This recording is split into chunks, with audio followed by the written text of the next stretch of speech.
Shalom na amani ya Bwana Yesu Kristo na pita amani zote iwe ndani ya nafsi yako, mwili wako na roho yako.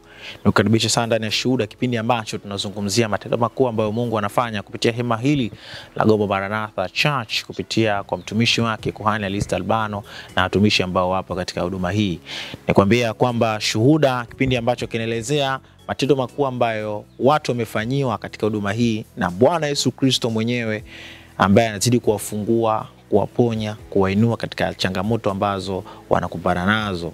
Jumapili hii Mungu alitupa kibali cha kipekee sana kwenda kumtembelea mtu mmoja ambaye alikuwa anasumbuliwa na changamoto ya mapafu yake kujaa maji pamoja na tatizo lake la figo, na aliamini ya kwamba atakapowasiliana na mtumishi atapokea uponyaji. Na ikawa hivyo, kwa njia ya simu peke yake aliamua kumpigia mtumishi na mtumishi akamuombea na akafunguliwa katika changamoto yake ya mapafu kuweza kujaa maji. Kitu ambacho kibinadamu ni ngumu zaidi, lakini madaktari pia walithibitisha kwamba mapafu haya yamejaa maji. Lakini kwa maombi peke yake na kwa imani,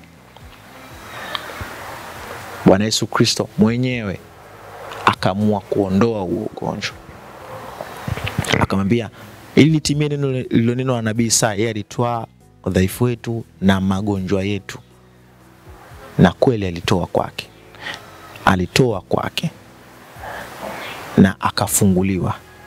Na kupitia uponyaji ambao ulifanyika kwa njia ya simu, na wakati ambao unafanyika uponyaji huu, mtumishi wa Mungu alikuwa katika majukumu yake ya kila siku ambayo anayafanya katika shughuli ambazo anafanya, na Mungu akaondirika katika hilo, akafanya.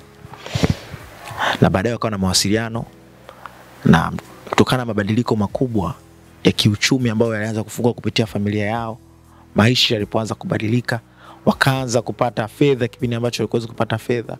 Baba ameweza kwenda kazini ambaye alikuwa analala, akamuomba mtumishi aje kwa ajili ya kuombea kile ambacho Mungu amefanya kwenye maisha yao, na kwa ajili ya kufungua vile ambavyo bado havikuwa sawa katika maisha yao. Na hivi ndivyo ilivyokuwa.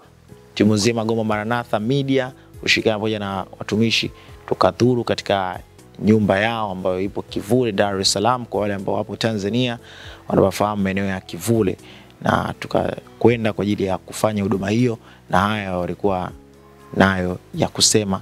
Wakafunguka mengi zaidi kwa namna nzima ambavyo uponyaji ulienda kwa njia ya simu peke yake.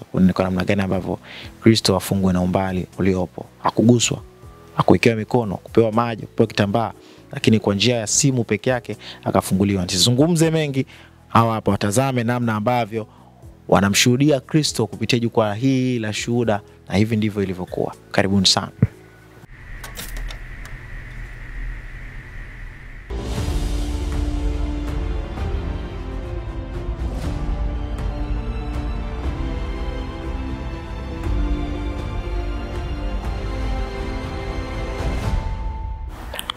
Bwana Yesu asifiwe. Huyu alivyojisikia kuanza kuumwa, alielekea hospitali. Alivyoenda kule hospitali, akaambiwa kwamba mapafu yamejaa maji. Ikabidi akapimwa x-ray, akapimwa moyo. Alivyopimwa moyo ndo akarudi hapa nyumbani. Hali ikawa bado. Ndio ikawa ile usiku akawa amezidiwa. Tukaenda hospitali bila mafanikio yoyote, bado hali ilikuwa mbaya. Ila mwenyewe alivyotamka kwamba namhitaji mchungaji aniombee, tulivyompigia mchungaji akamuombea. Alivyomuombea akapokea uponyaji. Muda huo akawa amejisikia vizuri na unafuu. Akaenda akalala na usingizi, maana ilikuwa baada ya siku 3 hatukulala usingizi. Akalala. Akaenda sasa kuchukua majibu siku ya Jumatano. Alivyofika pale kuchukua majibu, akaambiwa kwamba majibu yako ni mazuri. Huna maji kwenye mapafu, huna moyo, huna kitu chochote. Kwa hiyo wewe ni mzima, huna ugonjwa wa aina yoyote. Kwa hiyo ni jambo la kumshukuru Mungu. Karudi hapa nyumbani nikaambia sawa, Mungu anaendelea kukutetea na Mungu anaendelea kutupigania, maana mahali tunapopita ni Mungu mwenyewe. Tunamshukuru kwa kweli, na pia kwa ushirikiano na mtumishi tunashukuru sana, maana ilikuwa hali sio nzuri kwa kweli. Ndo siku ile ndo akawa mapafu yamejaa maji, ndo kawa kifua hapa kinambana. Ile ambayo ilipita ukapata mshukuru yule baba alipolekaje msaada fedha na kukiunganisha hapo sio. Sasa mimi ilikuwa kuna siku nadhani haya ni maombi, Mungu kwa kweli Roho Mtakatifu kwa kweli yuko pamoja na sisi. Kuna siku nimekaa hapa nyumbani, ilikuwa siku ya Jumanne. Akaja mtu mbaba mmoja, yani haeleweki, yuko kama mlevi si mlevi, si yupoje. Akaanza kuniambia mama, nimekuja na njaa, naomba unipe kazi.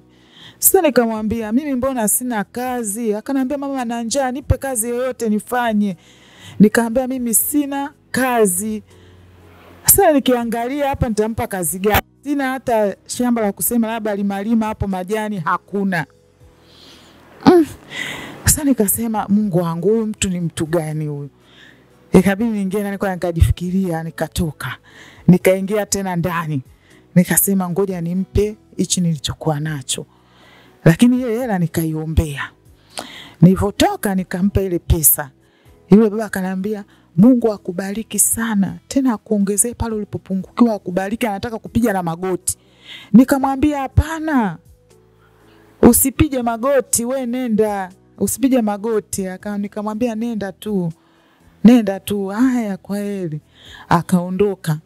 Ikapita Jumanne, Jumatano, nadhani Alhamisi, huyu baba Mungu ametenda muujiza mkubwa. Sijawahi katika wokovu wangu kuona Mungu kwamba ametubariki hichi kitu.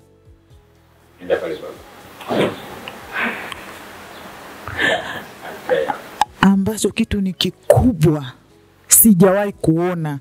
Sijawahi kuona kwamba tunapokea dola, sio 10,000 ni dola. Sijawahi kuona. Nikasema Mungu, kwani ulimleta kwangu nani? Sijui kwamba Mungu alimleta kwangu nani. Kwa kweli namshukuru sana Mungu. Ametenda miujiza kwetu. Yani hata sijui niseme nini mbele za Mungu. Sijui hata Mungu, namwambia Mungu tu asante. Kwa kweli namshukuru Mungu kwa hilo. Mungu ametenda.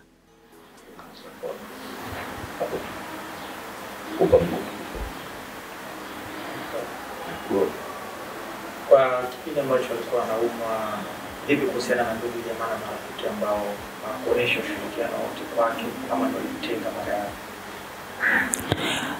Alivyokuwa anaumwa, kwa kweli ndugu zake walikuwa na ushirikiano. Walikuwa pamoja na sisi, kwa kweli hawakutuacha. Tunamshukuru Mungu kwa hilo. Jinsi kwa sababu mwenyewe ilifanyika ilikuwa ni kuaje mpaka akaombewa mpaka tunaona sasa hivi ni siku ilikuwa tumesema nini na wewe na kitu gani? Mtumishi yeye aliomba, alimuombea. Alivyokwisha muombea pale akamuombea kwa simu. Sio kwamba tulikutana direct, alimuombea kwa simu. Alivyomuombea kwa simu, huyu bwana akapokea uponyaji. Kwa kitu chochote ambacho alikwambia ufanye? Siku ya pili yake kuna maandiko ambayo alitupa, ambayo tuweze kuyasoma kwa ajili yake, huyu aweze kuyasoma. Alitupa maandiko, alitupa Zaburi ile 23, alitupa Hosea 14, akatupa Zaburi ile ya 118 ile mstari wa 17. Nitasimulia matendo ya Bwana. Ikafuata sasa siku ya pili yake tukampigia, akawa bado anajisikia vibaya. Akaomba, alivyoomba baadaye akasema sasa huyo leo tunambatiza. Mlete mtoto wake ambatize. Akabatizwa kwa jina akaitwa Emmanuel. Kwenye Pray God.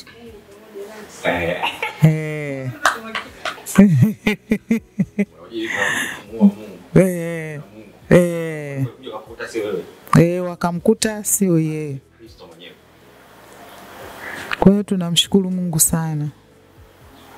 Kama vitu Emmanuel, kitu gani ambacho umeanza kukiona tofauti kwake? Bali na kupata hizo fedha, familia kiujumla na mapokeo baada ya kuwa na mabadiliko. Namshukuru Mungu kwa sababu hata anaenda kazini, anarudi, ingawa anasema kwamba kama mwili unachoka, lakini anaenda kazini, anarudi. Namshukuru Mungu kwa kweli. Hata matokeo mimi nayaona kwa sababu hata Roho Mtakatifu aliweza kumtembelea. Kwa sababu siku hiyo anavokoroma akaniambia kwamba nikaa nakemea kwa jina la Yesu. Akasema anakemea. Nilivyomuamsha akaniambia nilikuwa nakemea kwa jina la Yesu. Kitu kilikuwa kinakuja kunikaba hapa. Alafu nikaona kimvuli cha mtu. Kwa hiyo akakemea kwa jina la Yesu. Kwa hiyo namshukuru Mungu hata Roho Mtakatifu alimtembelea yeye mwenyewe.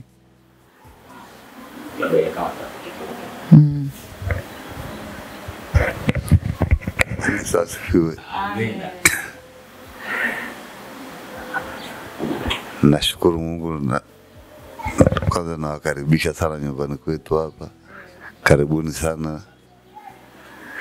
Pia nashukuru kwa maombi ya mchungaji. Nilipata maombi yako na mpaka sasa hivi ninaendelea vizuri. Nilipokea uponyaji kwa kweli. Amen. Tulikuwa na mtumishi mmoja hapa, Baba Yohana. Alikuwa rafiki yangu ndo alitualika. Tukaja siku moja kule. Miaka kadhaa. Tukaja siku moja. Nyingi kwa sababu hata yeye pia alipita kwenye mapito pia ya kuumwa mara kwanza. Akaponea huko.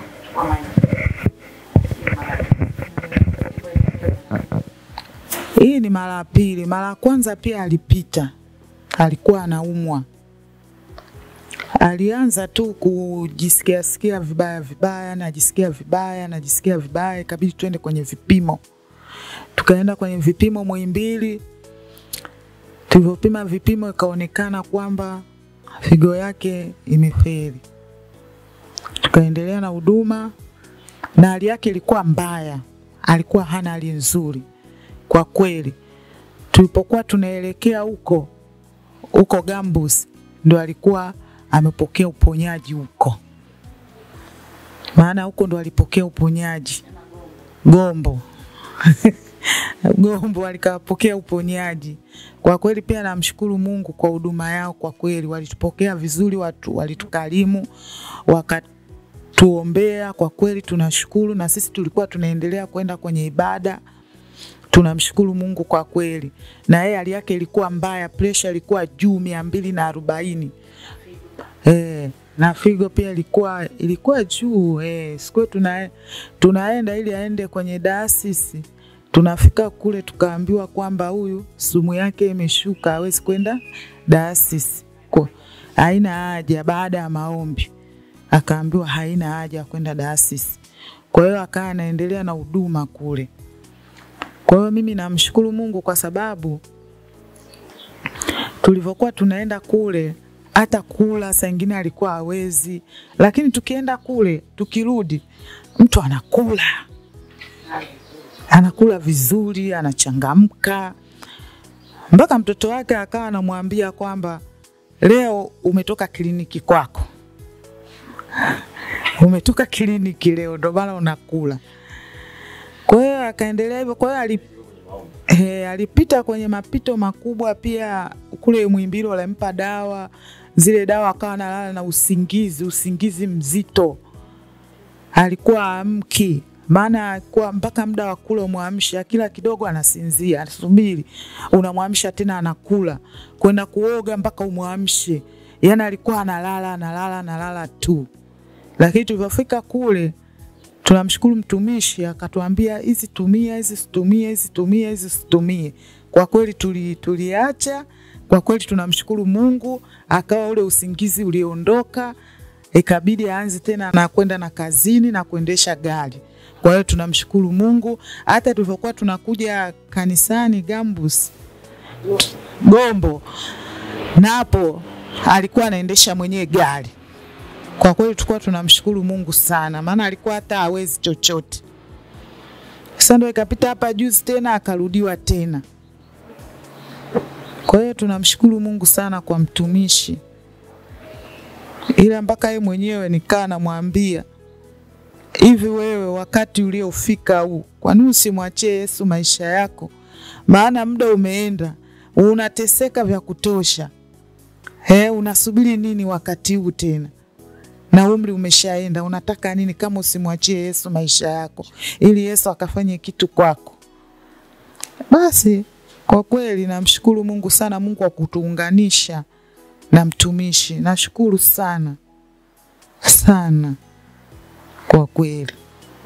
Wanaamini ya kwamba yupo Kristo hapa na anaweza kufanya. Mwasikiliza wenyewe wameweza kufunguka katika hilo. Ulifika wasaa ambapo mtumishi wa Mungu akaingia kwa ajili ya neno, na wote kwa pamoja wakabarikiwa na neno kwa mafundisho mazuri ambayo aliyatoa katika nyumba hiyo kwa njia kuachia baraka na kueleza namna gani ambavyo Kristo anafanya kazi ndani yao, na kueleza namna za asili ambazo tupo leo hii ambazo zinakuwa tata, zinafunga kwa namna ya kiuchumi katika maisha, zinafunga namna ya kihuduma katika maisha kupitia hali zao. Akafunguka mengi mapana zaidi kwa habari ya huduma, na hivi ndivyo alivyokuwa akieleza katika ibada ambayo ilifanyika hapo katika nyumba yao. Karibu sana uitazame. Uliki, mimi nimetoka kwenye Lema na Masawi. Mama yangu ni Masai, baba yangu ni Lema. Kwa Machame Kimbushi, Machame ya Mungu Ndole Mungu Sindu. Huyu ametoka Songea, Ruvuma, huko Kiagara. Tukakutania maisha haya. Lakini makabila yetu yote mawili haya yana mila sana kuliko dini. Yameshika sana mila kuliko dini. Wangoni, Wanyasa, Chaga wanaamini sana mifumo ya kimila zaidi. Ukiniwahi kufuatilia kwa taratibu nikakuta kuna vitu ambavyo vinafanana na Wayahudi lakini kumbe ni vya kishetani. Vitu fulani vya kimila ambapo kumbe ni mafuta pia ilikatazwa tusile wanyama. Biblia ilikuwa inatakataza, kwa tukao tujui. Kwa hiyo kuna vitu, mifumo ya kimila ya desturi ya makabila yetu Afrika na ulimwengu kwa ujumla imeficha miungu fulani iko kule ndani. Wewe unaitwa Ulomi, mimi naitwa Lema. Uko asili yangu inaitwa Lema, ilikuwa inaitwa imeshatoka Uliki. Kwa hiyo kuna kuta ile jina tu family Lema nijibu kuitafsiri kwa kuikokotoa haraka ni kukataa. Kata Lema. Lema kushu. Kataa kabisa. Kataa. Sasa unakuta unawezekana kuwa kuna vitu walivikataa. Kuna vitu vilikuwa vina makatazo kwenye ile asili, hatutakiwi tuvifanye. Hatutakiwi tule. Mimi mmoja nilipatia kwa ndio kufuatia nikakuta kwamba babu yetu kama sio babu pande wa baba aliwahi kusema kwamba watoto wangu na wajukuu wasivuke Tanga. Mwisho Tanga, Arusha, Moshi. Yaani wasioe au kuolewa nje ya makabila haya. Mimi nimevunja mipaka, nimeenda kusini kabisa. Kwa hiyo ni vita. Kwa hiyo kuna yale makatazo tuliona kawaida lakini ndio vinatokea. Kwa hiyo kuna vifungo lakini vimevunja. Si kama kwa ndugu zangu wako ambao wameingia katika hiyo mikoa hiyo ya kaskazini, lakini pia wengine hawako kwenye ndoa, wengi wao walishindwa. Na wengine wamepoteza na maisha, lakini mimi nikabaki neema ya Mungu. Mungu alikutana na namba hii ambayo naye ilikataa vya kwao, imekataa vya kwao na mimi nimekataa, tunaendelea kuvikataa, vingine hatuvijui bado tunazidi kufunua kila leo. Mungu anazidi kututengeneza kila leo. Sasa nasema tu kwamba Ezekiel sura ya 16 mstari wa kwanza anasema anazungumzia kuhusu kitovu asili. Lazima utoke kwenye ile asili na kuachana nayo. Najua mke wako kama sikosei kati ya Iringa Mbeya. Iringa ni Mbeya?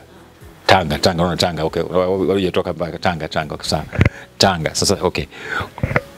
Labda kidogo hujatoka nje. Mimi nilitoka mbali.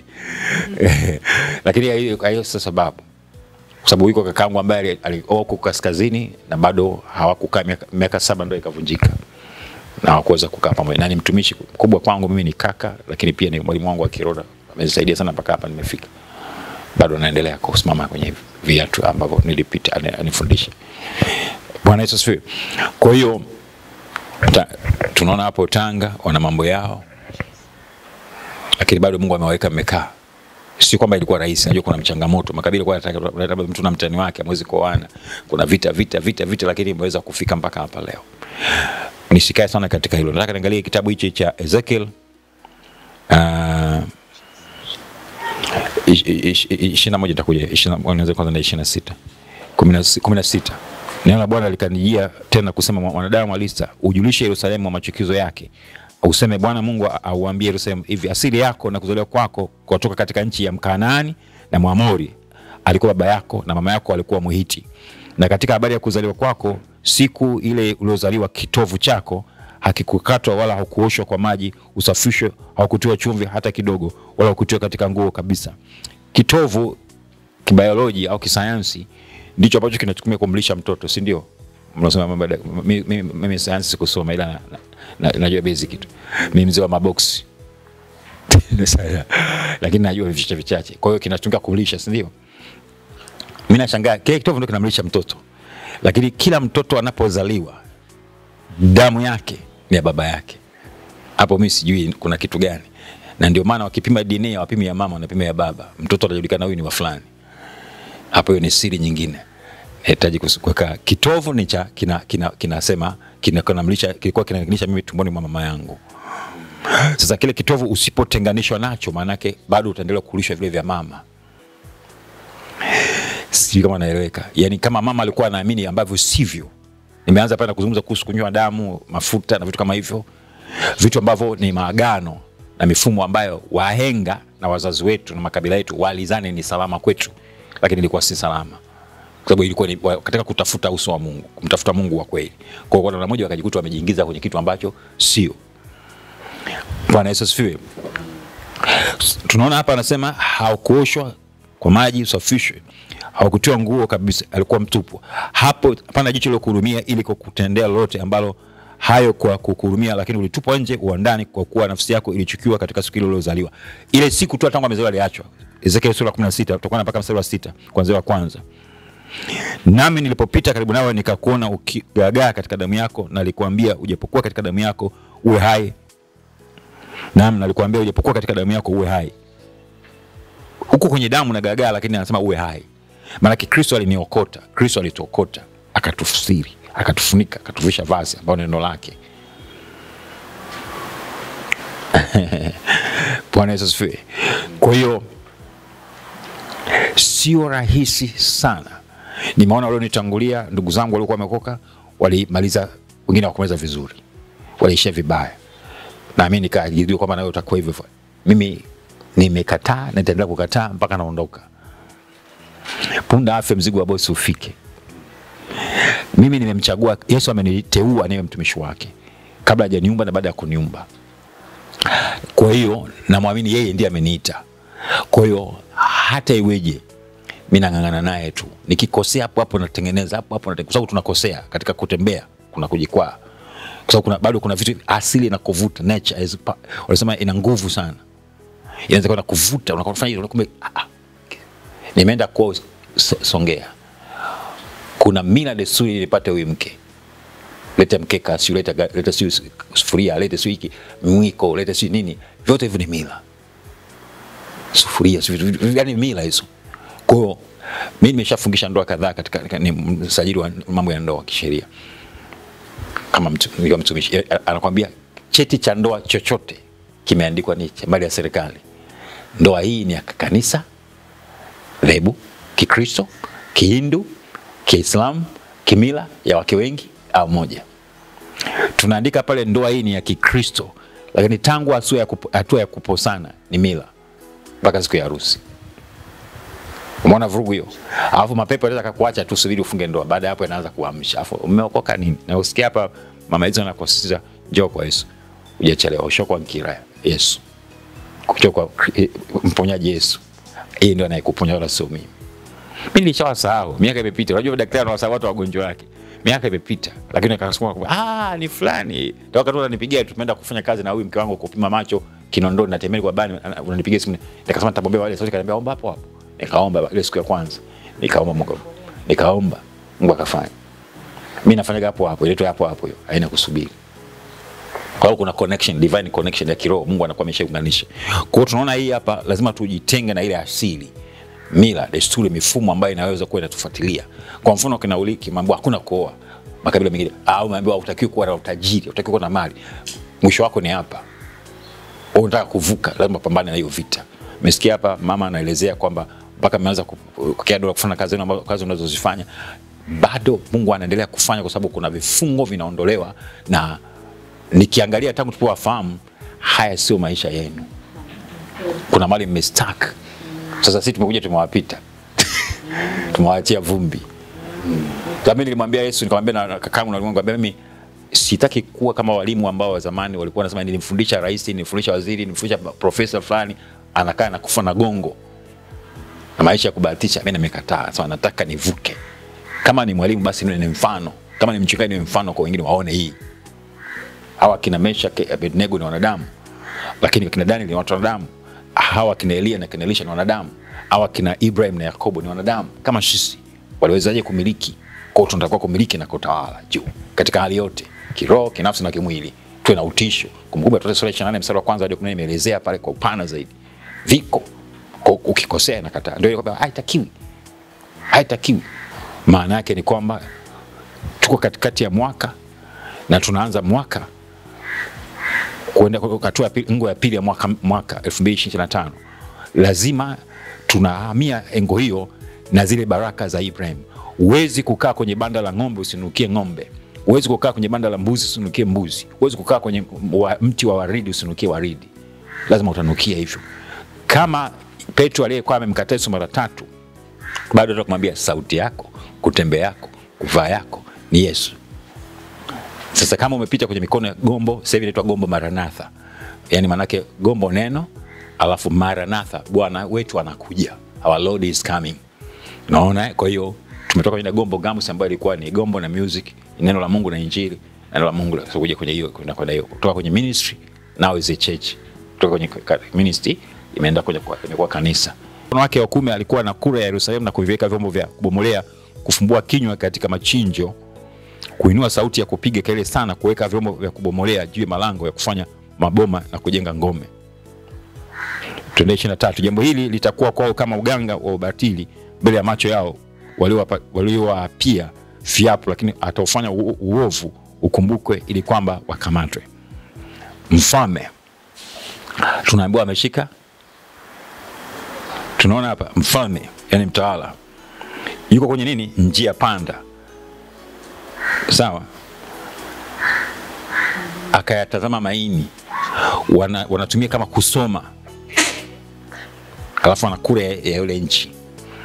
Nilikuwa wakati naongea hapa naambia msema bado kuna figo. Nikaanza figo, naenda wapi? Figo, na figo kuna maini, kuna figo kuna maini. Sema okay, andiko ambalo litaweza kwenda na hicho. Kwa naona hiyo. Sasa kwa nini wanasema figo hazijakaa sawa? Utakuwa ni mtu kwenye huduma hii kama sio watatu, ni watatu, nadhani wanawake 2 na watoto wa kiume ambao zilikufa kabisa, na bado tuko nao yaani wamesema hawa mtu toya mama na mwanae, mama na binti yake, wao hawajatoka. Madaktari wakasema hii hatujawahi kuona. Figo zilikufa kabisa. Wakawa natakiwa mmoja ndugu apatikane atoe kwake, alafu wasafishe kwenda India milioni 3, wenyewe milioni 3 wanaisikia tu maisha yao. Nikamwambia namtumikia Yesu na mke wangu, sisi tutafanya kazi ya kuomba mpaka hii kitu ikae sawa. Wako mpaka leo. Ni miaka kadhaa imepita ile mwanzo ile kugombwe. Wako. Wakati nyumbani wengine wameweka hema na familia wanapika, wanajua leo tunaenda kumzika fulani, anashuka kwenye gari akiwa mzima, amepona. Figo hata dalili haikumbuki tena. Figo. Nimejaribu kuwabana mara nyingi, mimi mtu ana ushuleni kwenye sasa kidogo sio nao hajapata kibali, lakini naambia itawasaidia na wengine. Lakini wenyewe bado hawaja. Sasa huwezi kumwazisha mtu atoe. Lakini mama mzazi amepona. Binti yake naye amepona. Sio kuna hiyo shida. Kulikuwa kuna shida kwenye ina maana ni shida ya kiukoo ya figo. Wana sickle cell. Unajua sickle cell? Wawili. Moja kwa la 7, sio form 1, la 7. Form 1. Na la pili. Na pili. Watoto wa kike. Wana sickle cell. Maana yake huwa mara nyingi sina hakika kama inaponaga katika hali ya kitabibu ya kawaida. Sina kumbukumbu hiyo. Wanaita nini, wanaita selimundu sawa naona. Cell maana yake ni white cells zinakuwa zimekufa, zinakuwa zimedumaa, zimelemaa, hazifanyi kazi, haziwezi kuzalisha tena, kwa sababu zile chembe hai nyeupe ndio nyekundu ndio zinaleta ndio wanajeshi, si ndio, wanaopambana na maradhi na kila kitu. Ukijikata inatokea pap, si ndio, inajiziba pale pale. Unaona kama ijizibe, maana hiyo sasa kitana na ukimwi ndio anakufa haraka zaidi, akipata na ajili ya kupasuka anakufa haraka zaidi. Neema ya Mungu. Kwa hiyo umekuja mimi nikaa nacheka sema mimi nitaombea nyinyi mpone. Baba anaishi na mtu wale ni Waislamu mchanganyiko, sio kwamba tunataka Yesu hapo. Kwa hiyo ndugu yangu katika Kristo, familia, hakuna shida ya figo hapo. Hakuna ugonjwa wowote kwenye mwili wako. Kuwa rafiki wa Biblia, kuwa rafiki wa maombi, kuwa rafiki wa kumtumikia Kristo, kuwa mwaminifu katika kila anachofanya, kushuhudia na kumwambia asante. Memory card yako ilikuwa ukakumbuka yule mchungaji, yule mtumishi ataniombea nitapona. Imani yako ndio ile kuponya. Neno la Kristo ndio ile kuponya. Katika mazingira kama haya bado mliweza kuwa na kumbukumbu mkaza kutupata, na ninashukuru kwamba ameponya. Na tumekanyaga leo, hakuna uti wa mgongo, hakuna sijue figo, hakuna aina yote, kwa sababu Mwanzo 1:26 neno la Mungu linasemaje? Nataka tuone Mwanzo 1:26. Nina ujasiri mkubwa katika neno la Mungu. Mwanzo nataka nisome tu hivyo, some tu. Iko hivi, imeandikwa, Mungu akasema na tumfanye mtu kwa mfano wetu, kwa sura yetu, wakatoa samaki wa bahari na ndege wa angani na kila kitu chenye utama ambacho Mungu ameumba. 27 akaumba mtu kwa mfano wake, kwa sura yake, mwanamke na mume aliumba. 28 Mungu akawabarikia. Sawa? Umeumbwa kwa mfano na sura ya Mungu aliye hai. Sawa? Mbali na hilo ambalo lilifanyika, fika sasa wasaa ambapo mtumishi wa Mungu aliamua kunyenyuka na kwenda kumuombea kwa changamoto ambayo iliyobakia ya figo. Wao walijali kwamba changamoto ya mapafu imekwisha, na akamwambia mtumishi, sasa kuna changamoto ambayo ipo ya figo. Kwa mtumishi wa Mungu akasema hiyo changamoto kwa jina la Yesu iondoke. Na hivi ndivyo ilivyokuwa. Mwanzo 2:7 Bwana Mungu akamfanya Emmanuel, mtu kwa mavumbi ya ardhi, akampulizia puani pumzi ya uhai, mtu akawa nafsi hai. Vuta hiyo pumzi alafu toa. Vuta tu alafu toa. Vuta pumzi alafu toa. Kama umeshuka hivi mahali. Mara 3. Twende. Uwe hai katika jina la Yesu. Figo hizo zipokee uponyaji. Kila kiungo hata kama ambacho hujakitaja hapa kilikuwa kina udhaifu, kipokee uponyaji, kiwe hai katika jina la Yesu. Udhaifu uliokuwa kwenye mwili wako uondoke kuanzia sasa, kwa Mathayo 8:17, Mathayo 15:13. Kila udhaifu uliokuwa kwenye mwili kuanzia kwenye unyayo hadi kwenye utosi viondoke kwa jina la Yesu.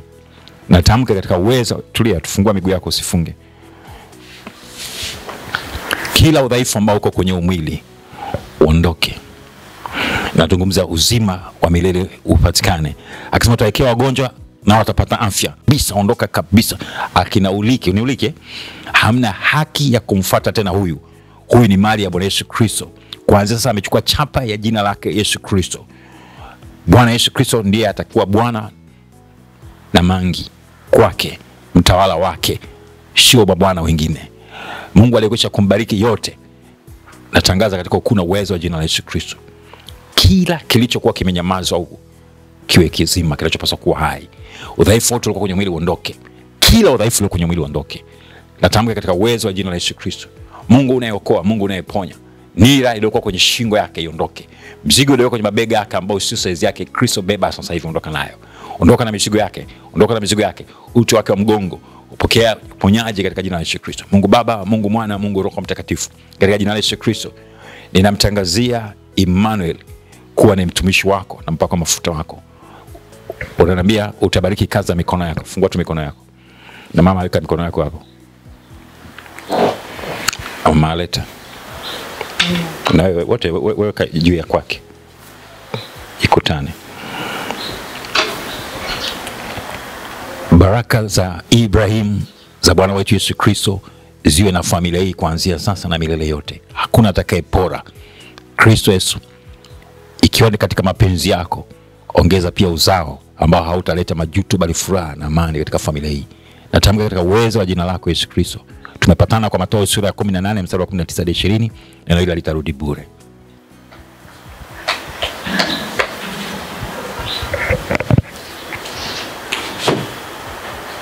Umefanya moko? Hongera sana.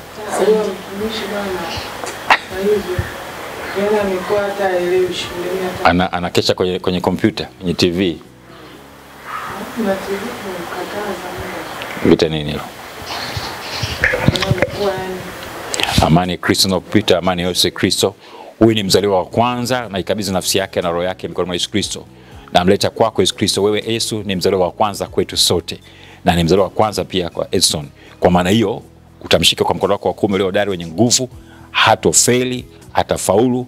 Na tuma neno lako Isaya sura ya 54 mstari wa 10 hadi wa 17 vikaishi katika nafsi yake, katika roho yake na mwili wake kivyote katika jina la Yesu Kristo. Bwana Yesu Kristo utamtetea, utamuinua viwango stahiki katika jina la Yesu Kristo. Huyu ni mpaka mafuta wako. Nira na hasira yote inayofuatia katika ukoo, katika kabila haina haki tena, kuanzia kwenye unyaji, kwenye utosi. Natamka katika uwezo wa jina la Yesu Kristo. Edson, wewe na muda wa kuwa na Biblia, kila baada ya muda unasoma kidogo Biblia, unasoma kila siku, unasoma kwa sauti, unasoma na masomo. Ukiwa unasoma Biblia inaongeza. Kuna siri sana kwenye Biblia. Mungu anaongeza elimu. Isaya 54 andika mstari wa 10 hadi wa 17. Hebu soma hapo. Tazama kwa jina la Bwana. Maana milima itaondoka na vilima vitaondolewa. Kwangu mimi Edison. Bali wema wangu hautaondoka kwako, wala agano langu la amani halitaondolewa, asema Bwana anirehemu. Ewe uliyeteswa, uliyerushwa na tufani, usiyetulizwa, tazama nitaweka mawe yako kwa rangi nzuri. Nitaweka misingi yako kwa yakuti samawi. Nami na watoto wako au kwa vile au tarehe na siku nabii. Nami nitafanya minara yako akiki nyekundu, na malango yako almasi, na mipaka yako yote ya mawe yapendezayo. Na watoto wako wote watafundishwa na Bwana, na amani ya watoto wako itakuwa nyingi. Utadhibiti katika haki, utadhibitika katika haki. Utakuwa mbali na kuonewa, kwa maana hutogopa, na mbali na hofu, kwa maana haitakukaribia. Tazama, yamkini watakusanyana, lakini si kwa ushauri langu. Watu wote watakao kusanya juu yako wataanguka. wataanguka kwa ajili yako. Tazama, nimemuumba mhuzi afukutaye moto na makaa na wa makaa atakatoa silaha kwa kazi yake. Nami nimemuumba mharibu ili aharibu. Kila silaha itakayofanyika juu yangu haitafanikiwa, na kila ulimi utakaoinuka juu yangu katika hukumu utahukumu kuwa mkosa. Huu ndio urithi wa watumishi wa Bwana, na haki yao inayotoka kwangu mimi, asema Bwana. Amen. Iwe hivyo kwa jina la Yesu. Asante sana, hongera. Ndio kweli usomaji. Kwa sababu kutokusoma naona hata usomaji uko mzito. Ukiwa unasoma Biblia mara kwa mara, uwezo wa kusoma unaongezeka.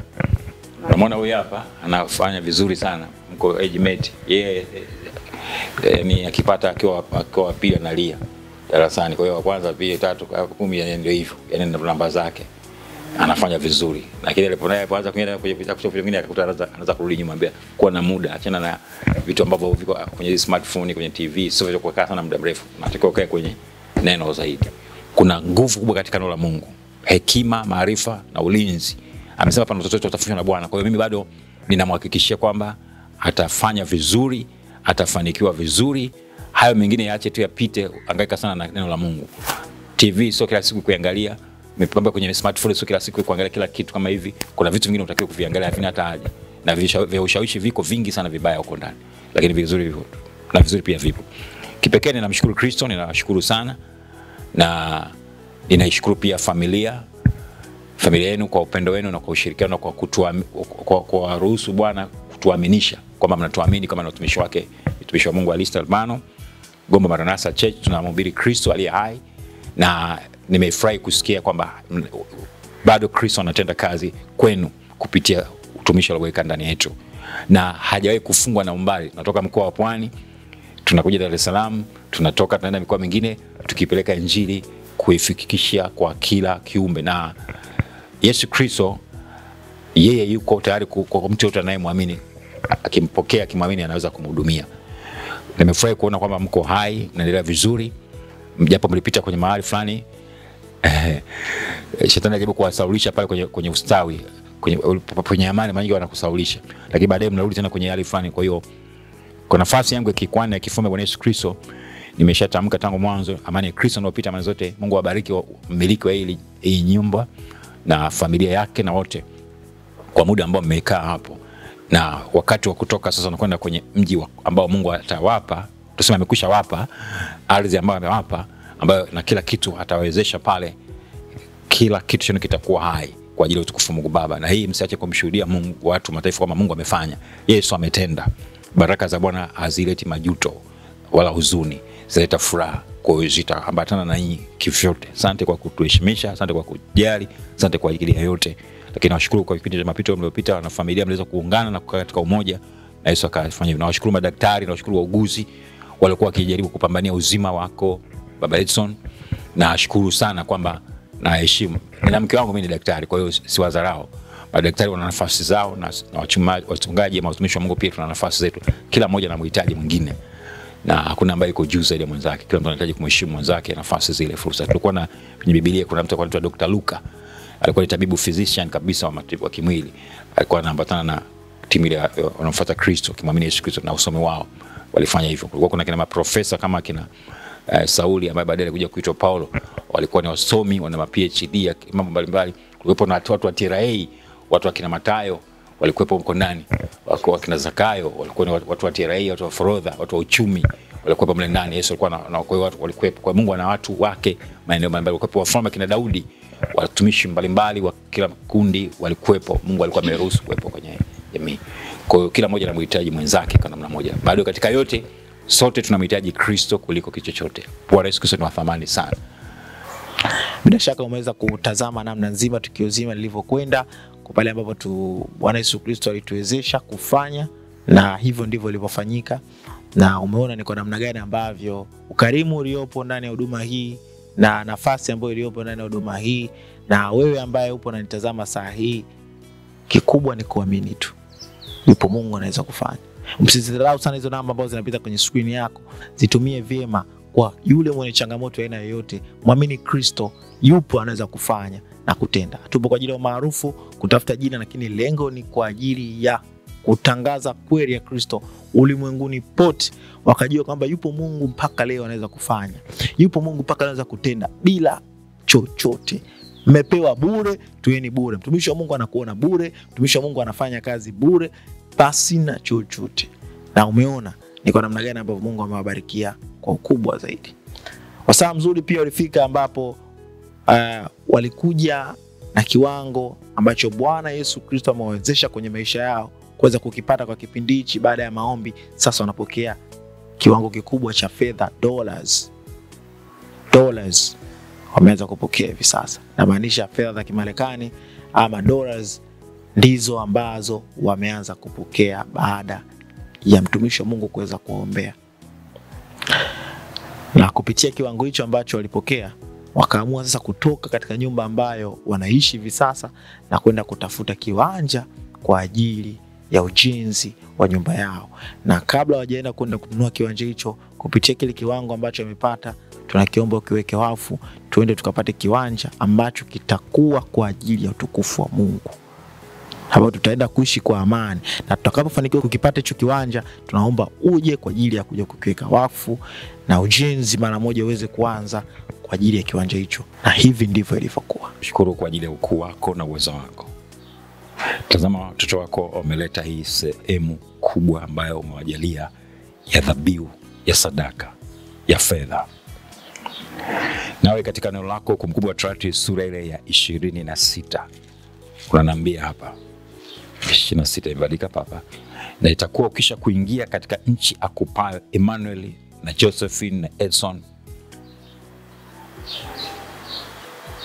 iwe urithi na kuimiliki na kukaa ndani yake, toa malimbuko ya ardhi utakayovuna katika nchi akupayo Bwana Mungu wako, ukaitie katika kikapu, ukaende hata mahali pale atakapochagua Bwana Mungu wako ili alikalishe jina lake huko. Ukamwendee kuhani atakayekuwa hapo siku zile, ukamwambie, hapa mseme kwa pamoja, ninakiri leo, semeni kwa sauti, Ninakiri leo kwa Bwana Mungu wangu, wa Bwana Yesu Kristo, ya kuwa nimeingia katika nchi ya Bwana aliyowapia baba zetu, ya kwamba atatupa. Amen. Tulia tu. Naye kuhani atakipokea kikapu mikononi mwake, akiweke chini mbele za madhabahu ya Bwana Mungu wake. Mungu uliye hai, Mungu wa Ibrahim, Mungu wa Isaka na Yakobo, Mungu wa Bwana wetu Yesu Kristo wa Nazareth aliye hai, naleta hii mbele zako. Malaki sura ya 3 mstari wa 1 hadi wa 5, Malaki sura ya 3 mstari wa 10 hadi wa 12, vikasafishwa na kutakaswa, vikapate kibali machoni pako kwa jina lako Yesu Kristo. Wewe unajua kilichomo ndani ya chanzo chake, katika jina lako Yesu Kristo. Bwana Yesu nimeleta. Bwana Yesu Kristo ninakushukuru katika jina Yesu Kristo. Katika jina Yesu Kristo. Amen. Arudi tena huko. Sema mbele za Bwana Mungu wangu, mbele za Bwana Mungu wangu, baba yangu alikuwa Mwarami, karibu na kupotea, akashuka Misri, akakaa huko ugenini, nasi ni wachache hesabu yetu, taifa letu, taifa kubwa. Tarudia tena, nasi ni wachache hesabu yetu, tumekuwa sasa taifa kubwa, tena lenye nguvu na watu wengi. Wa Misri walituonea, walitutesa, wakatutumikisha utumwa mzito. Tukakulilia Bwana Mungu wa baba zetu, akasikia sauti yake, akaona na taabu yetu na kazi yetu na kuonewa kwetu. Bwana leo ametutoa kutoka Misri kwa mkono wa nguvu na kwa mkono ulionyoshwa na kwa utisho mwingi na kwa ishara na kwa maajabu, naye ametuingiza mahali hapa na kutupa nchi hii ijayo maziwa. Shikeni pamoja, shikeni wote watatu. Kutupa nchi hii ijayo maziwa na asali. Na sasa tumeleta malimbuko ya mazao ya ardhi ambayo umetupa, Ee Bwana wetu Yesu Kristo. Bwana Yesu Kristo, tunaviweka katika madhabahu, tumekushaweka katika madhabahu yako. Bwana Yesu Kristo, ninatamka katika nafasi ya kikuhani kifume, familia hii ikafurahie mema yote ambayo Bwana Mungu amekupa na nyumba yako, Emmanuel, Josephine, Edson na Mlawi na mgeni aliye kati yenu, katika jina la Yesu Kristo. Mungu Baba, ukaongoze na kuwawezesha, na ikiwa katika chochote utakachofanya kufanya kipate kibali, pasiwe na upotevu, pasiwe na roho ya chuma ulete wala uharibifu na yote. Ndoto na maono uliweka katika maisha yao ikapate kutimia. Ikiwa kwa ajili ya ardhi, ukawawezesha kununua ardhi wakamiliki kwa Yeshua 11. Yesu Kristo, katika neno lako Kumbukumbu ya Torati sura 11, ninakuja kwa neno hilo kwamba kila mahali nyao za miguu yao watakapokanyaga watoto wako hawa, Yesu Kristo umesema kila mahali watakapokanyaga kwa nyao za miguu yao patakuwa pao. Tokea hilo jangwa na Lebanon na katika tokea mto wa Frati mpaka bahari ya magharibi tutakuwa ndio mipaka yao. Huko kivule au kitunda mambo utaonyesha ambapo utawapa ardhi, hapatakuwa na mtu atakayeweza kusimama mbele yao. Bwana Mungu, weka utisho kwao na kuhofiwa kwao juu ya nchi yote watakayokanyaga kama ulivyowaapia. Katika jina lako Yesu Kristo ninakushukuru kwa kuwa Bwana unafanya katika yote. Nami nasimama katika nafasi yako Kristo. Kumbuka Emmanuel, kumbuka Edson, kumbuka Josephine, familia hii, kwamba Bwana ndiye akupae nguvu za kupata utajiri ili alifanye imara agano lake alilowapia baba zako kama hivi leo. Katika jina la Yesu Kristo, usije kaabudu miungu mingine, lakini utakuwa kama ukimsahau Bwana Mungu wako na kuinua miungu mingine na kutumikia na kuabudu. Ashuhudia leo ya kuwa mtangamie bila shaka. Lakini siwaombee kutokufanikiwa, naomba mfanikiwe. Jihadhari sana usije ukamsahau Bwana Mungu wako kwa kutozishika amri zake na hukumu zake na sheria zake. Anaweza kwa leo tarehe 1 Juni 2025. Angalia utakapokuwa umekula na kushiba na kujenga nyumba nzuri na kukaa ndani yake, na makundi yako ya ng'ombe na kondoo yatakapoongezeka, na fedha yako na dhahabu yako itakapoongezeka, na kila kitu ulicho nacho kitakapoongezeka, basi hapo moyo wako usinuke ukamsahau Bwana Mungu wako aliyekutoa katika nchi ya Misri, katika nyumba ya utumwa, aliyekuongoza katika jangwa lile kubwa lenye utikitisho, lenye nyoka za moto na nge, nchi ya kiu isiyokuwa na maji, aliyekutolea maji katika mwamba mgumu, aliyekulisha jangwani na kwa maana usijue baba zako, wapate kutweza, wapate kujaribu kutenda mema mwisho wako. Hapa useme moyo wako, useme moyoni mwako, nguvu zangu na uwezo wangu, mkono wangu ndio ulionipa utajiri huu. Kumbuka ni Bwana akupaye utajiri. Sikiza Emmanuel, sikiza Elson, sikiza Josephine. Hivi leo tarehe 1 mwezi wa 6 2025 unavuka Jordan uingie kwa miliki mataifa yaliyo makubwa yenye nguvu kupita wewe. Miji mikubwa iliyojengwa kuta hata mbinguni, watu wakubwa refu, wana wa Anak wajao walikuwa wakisikia wakisha hivi ni nani awezaye kusimama mbele ya watu wana wa Anak? Basi jua siku hii ya leo tarehe 1 Juni 2025 ya kuwa Bwana Mungu wako ndiye atangulie kuvuka mbele yako kama moto uteketezao. Ataangamiza tena atawaangusha mbele yako, ndivyo utakavyokuwafukuza na kuwapotea upesi kama alivyokuambia Bwana Mungu. Ninakushukuru Mungu wa Abraham, Mungu wa Isaka, Mungu wa Bwana wetu Yesu Kristo wa Nazareth aliye hai. Amen.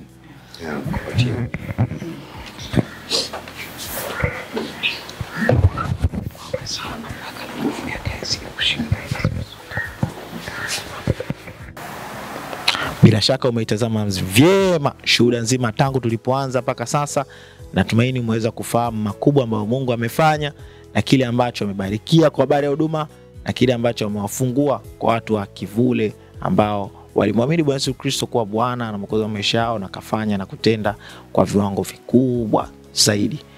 Muda ulifika wa kushiriki kwa pamoja meza ya Bwana, na wao hawakusita kushirika nasi meza ya Bwana Yesu Kristo.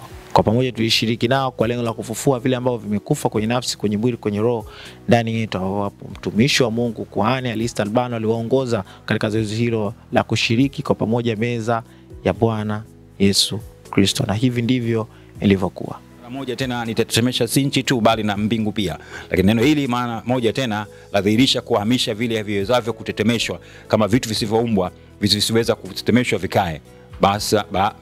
Basi kwa kuwa tunapokea ufalme usioweza kutetemeshwa juu ya familia yetu hii, na muwe na neema ambayo kwa hiyo tumtolee Mungu ibada ya kumpendeza pamoja na unyenyekevu na kicho, maana Mungu wetu ni moto ulao. Waebrania sura ya 12 nimesoma kwa 24 hadi 29. Kristo awe pamoja nanyi sasa na hata milele. Amina. Tunawapenda, mwabariki sana. Nashukuru sana kwa kuitazama Shuhuda. Mimi Frank Alfax, nikutakie tu na wakati bwana mzuri. Amini kwamba yupo Mungu anaweza kufanya zaidi na unavyowaza, unavyoona, unavyotenda. Yupo Mungu anaweza kwenda zaidi ya hapo. Nakushukuru sana kwa kuifuatilia Gombo Maranatha Media kwa vipindi ambavyo vipo, kwa ibada ambazo zinaonekana, kwa nyakati zile ambazo Gombo Maranatha wakati huo ilikuwa inaitwa Gombo Gambus kwenye The Great Moment, unaitazama kupitia hema hili. Nikushukuru sana na Mungu akubariki sana popote pale ulipo, ukapokee na wewe ukafunguliwa na kuinuliwa kwa viwango vikubwa zaidi na zaidi na zaidi. Mimi Frank Alfax, nikutakia wakati bora na mzuri. Amana ya Yesu Kristo na upita amani zote na nafsi yako, mwili wako na roho yako. Utakie wakati bora.